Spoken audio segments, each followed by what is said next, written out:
You're watching Good Day Siouxland with Mallory Smith, Nick Wilson, and meteorologist Victor Perez. From KCAU 9 News, this is Good Day Siouxland. Good morning. It is 6:45 on this Wednesday morning. I'm Mallory Smith. I'm Nick Wilson. I'm Victor Perez. All right, well, calmer skies right now than what we were seeing super early in the morning around like 3, but still cloudy skies. Yeah, we're still dealing with that cloud coverage, and that's going to be something throughout the daytime that we'll have to contend with. But we're not dealing as much with the showers and storms that we had earlier. We'll keep an eye on those as we go forward. With right now, the KCAU 9 studio camera still just showing overcast, but windy conditions are shaking the camera occasionally with 20 to 30 mile per hour gusts popping up. Temperatures right now being reported in the 50s and the 40s across the viewing area. Definitely cooler as you travel out to eastern Siouxland. 46 in Cherokee, 45 in Storm Lake, and 51 here in Sioux City. We've been dropping a little bit, as we'll see that rain accumulation over the last 6 hours was significant in some areas. Bloomfield receiving over an inch with concentrated showers and storms. They had severe thunderstorms earlier through the evening hours, as we'll see that Yankton and Vermilion received half an inch, and Cherokee got a pocket out there, received at a half-inch radar indicated, though I do have a viewer that sent me an email about receiving 4/10. So very significant rainfall that was seen in some areas of Siouxland, but either way, it's welcome. It's nice to see a sprinkle or two. Back to you two. All right, thanks, Victor. The South Dakota Education Association is expressing disappointment after the approval of controversial social studies standards. President Lauren Paul says he thought the entire process was made political.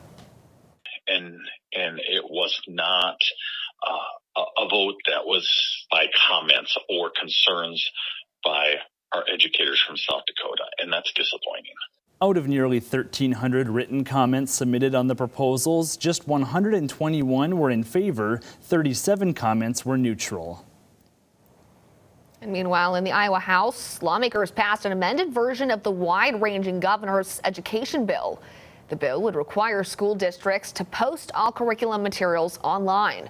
It would also replace several positions on the state's Board of Education examiners with parents. It includes a mechanism to remove books from libraries that contain graphic depictions of sexual acts. The legislation would also restrict education on gender identity and sexual orientation in grades K through 6. The measure now goes back to the Senate.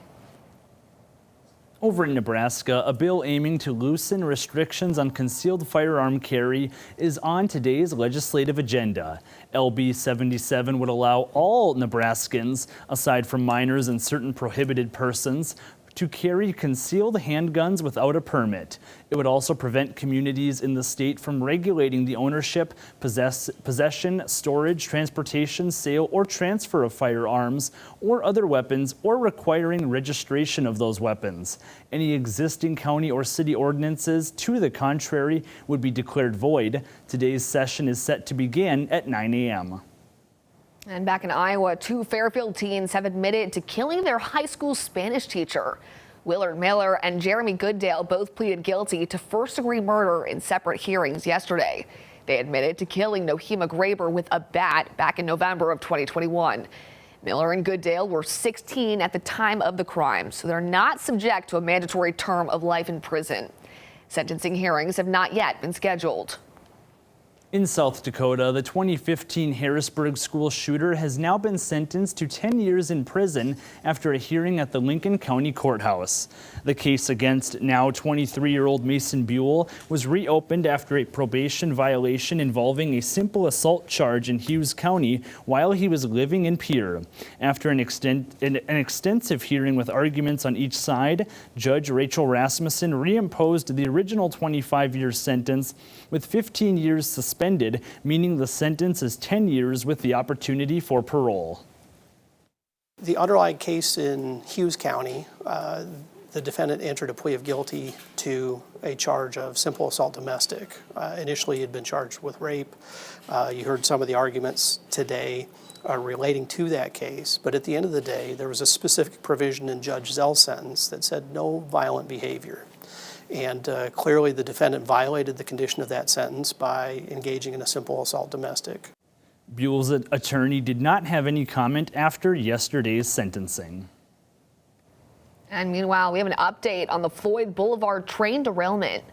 On April 6th, a dozen train cars derailed near the intersection of Floyd Boulevard and 28th Street. Since then, crews have been hard at work in the area, and a section of 28th Street has been closed to traffic. According to Union Pacific, the crews are currently replacing a switch as well as the tracks that were damaged in the derailment.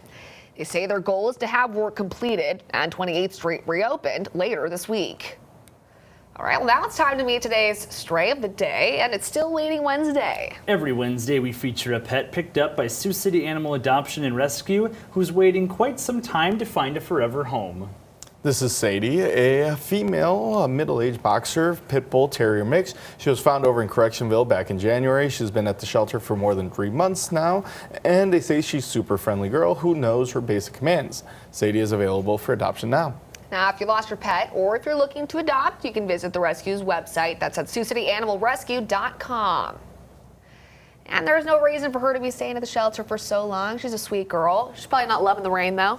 Yeah, definitely. You know, I mean, I guess maybe being in the shelter keeps her out of the rain, but of course she'd rather find her forever home. Yeah, Definitely. I think most of them would, but it's going to be decent conditions, at least for now, to get out if you're trying to do something. Yeah, we're seeing temps in the 50s, but a little bit breezy across the area, as we'll continue to see temperatures that are going to be feeling a little bit cooler once we see a shift into the more northern breezes that we have outside of the region. And then continuing onward, we'll see that winds are flowing out between 5 and up to 15 miles per hour. For most of us, some pockets of 20 out in northern Siouxland, though. Strong winds bordering on Minnesota out there with 25 in Orange City and 23 in Sheldon. So that's going to impact the temperatures, making them feel quite a bit cooler as we see 30s just to our east. Cherokee at 38 degrees, feels like 38 in Sheldon, and Orange City feeling like 40 degrees a few dozen miles to our north.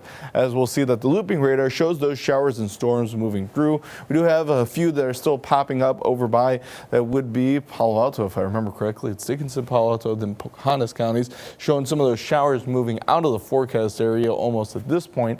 So we'll see conditions are quieter, as we'll keep an eye on temperatures going forward as we see a front moving through with a cold front dragging along into dropping temperatures with another batch of showers and storms that appears later on going forward, leading to potential severe weather across the region as we continue onwards with temperatures that are going to be rising up as we see severe potential across the Siouxland region with temperatures that get up into the mid 60s ahead of those showers, and then afterwards we'll see dropping temperatures for the weekend, putting us in the 40s and 50s through next week. All right, sounds good. Thanks, Victor. Well, now we're going to turn to sports, where high school soccer action is in high supply in Siouxland with plenty of games to choose from. Anthony Mitchell has those details in your morning sports wrap. Good morning, Siouxland. The Sioux City East Black Raiders and the Crusaders of Bishop Heelan faced off in a soccer doubleheader with their boys and girls teams squaring off. Starting off with the girls matchup, Heelan won the last meeting in a 2-1 victory. The battle of ranked squads taking place here at Memorial Field. Black Raiders number 13 in 3A, Heelan number 10 in 1A. Crusaders on the move. Traylon White going across the pitch, taking a shot on goal. Kiana Versteeg able to rustle it in there for the save. A few minutes later, White passes it over to Jada Newberg for the shot, and it rolls past the keeper. But hold on just a second. The referee calls it offsides on Heelan. A tough break there for the home team. Crusaders, though, keeping up the pressure as White this time takes a shot and this time gets it past for the Crusaders' goal. Heelan keeping up the momentum here. Shortly after, pass up the field to Newberg. She's off to the races, turns on the speed, gets past the last defender. She's on the breakaway, takes a shot, and scores. Heelan would go up to the half by 3 and earn the 5-0 win. Now on the boys' side, the Black Raiders have won the last 2 meetings, both in shutouts. East Jack Conlon with a free kick. He rockets it one to the goal, but nice grab and save by Landon Block. The Crusaders to keep the game scoreless. A couple minutes later, Heelan on the offensive. Andres Gonzalez with a shot to Ivan Ariola, also with a save of his own. We'd stay scoreless for the first 24 minutes of the first half until Sergio Mahongos on the penalty kick zips it by Ariola to put the Crusaders on the board. Then, just a few seconds later, pass up to Alejandro Suarez, who gets around his defender and gets the shot to roll under the goalie's leg and into the back of the net for another Bishop Heelan goal. Crusaders go to the half up 2-0 and hold off the Black Raiders rally in the second with a 3-2 victory. In Nebraska, the South Sioux City Cardinals have been playing exceptional soccer as SSC has won their last 7 games with a chance at 8 in a row as they host Mount Michael Benedictine. South Sioux City has outscored its opponent 16-3 during their win streak. SSC lost to the Knights twice last season, looking to turn the tables here in 2023. Knights with a good look early on. Christian Barajas there to deny the goal. Cardinals with a chance as well. Even Avalos with a stellar through ball to Gustavo Garcia. The freshman gets a foot on it, but the Knights stop it. Game stays scoreless. That would change right here. Avalos gets to the inside lane, finds Nathan Carnes, and he squeaks it past the goalkeeper. Just like that, South Sioux City goes up 1-0. Cardinals now knocking on the door again. Avalos says, I'll take care of this one myself. Great move. Get some help here from the crossbar. Count it. Goal from distance. Check out the reaction. And hey, how about that lighting display here at South Sioux City? SSC wins this one 4-0. And that'll be all for sports. Have a good day, Siouxland. Now let's take a look at this morning's top stories. Yeah, that's what you need to know before you go. Thousands of Iowans fear they could lose access to basic needs under a bill awaiting Governor Reynolds' signature. The bill in question, Senate File 494, revokes SNAP and Medicaid benefits for Iowans with more than $15,000 in assets, excluding the value of the person's home and car, and up to $10,000 in value of a second car. Now, if signed, the law is expected to impact 8,000 Medicaid recipients and 2,800 SNAP users. Food pantries are worried if the bill is signed, their record-setting numbers of families served could jump much higher. I think last August we saw an 86% increase over the prior year, and that has continued. We don't see any signs of that slowing down either. Others are concerned the bill could actually harm the state's workforce totals during an ongoing labor shortage. And they're sharing that they don't know what this is going to do to them. I've heard specific accounts that they're concerned that this is going to disincentivize them to get back into the workforce. If Senate File 494 is signed into law, the changes won't be fully implemented until July of 2025. Overseas, American journalist Evan Gershkovich is still behind bars in Russia this morning after a Russian judge denied his release. The judge ruled yesterday that the Wall Street Journal reporter must remain in jail until at least May 29th. The journalist's lawyers say they petitioned for house arrest or release on bail, but those requests were denied. Gershkovich is being held on espionage charges and is the first U.S. correspondent to be detained in Russia on spying allegations since the Cold War. The U.S. officially declared he is being wrongfully detained last week. And finally, if you ever stick around after Good Day Siouxland to watch Good Morning America, then you're likely familiar with the show's co-anchor, Robin Roberts. Well, tonight, Roberts will be in the Siouxland area giving Morningside University's 2023 Weight Lecture. The event is free and it's open to the public, and it's taking place the day before the inauguration of the university's 13th president, Dr. Albert Mosley. The lecture will begin at 5:30 p.m. in the Epley Auditorium on Morningside campus. I heard actually that her dad went to Morningside University. So I guess that's her connection with Sioux City and the school here. But pretty cool. Hopefully we have good conditions for her. Yeah, it's an indoor event, so hopefully the weather shouldn't be a factor. Exactly. Well, it shouldn't be too much. We'll be seeing that it's going to be drier in the afternoon anyway, so it'll be looking good. But heading towards the evening, we'll be seeing another chance for some showers and storms.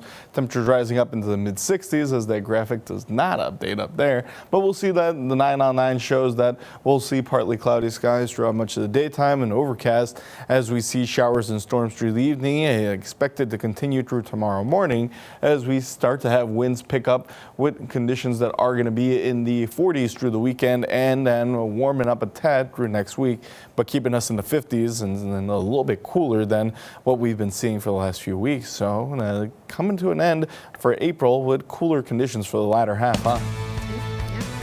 Yeah, if you started a garden already, maybe you don't need to water for a little bit. I know, I've been wanting to start a garden too. I've been wanting to, it's been a goal of mine. All right, well, thanks for watching and have a great rest of your morning.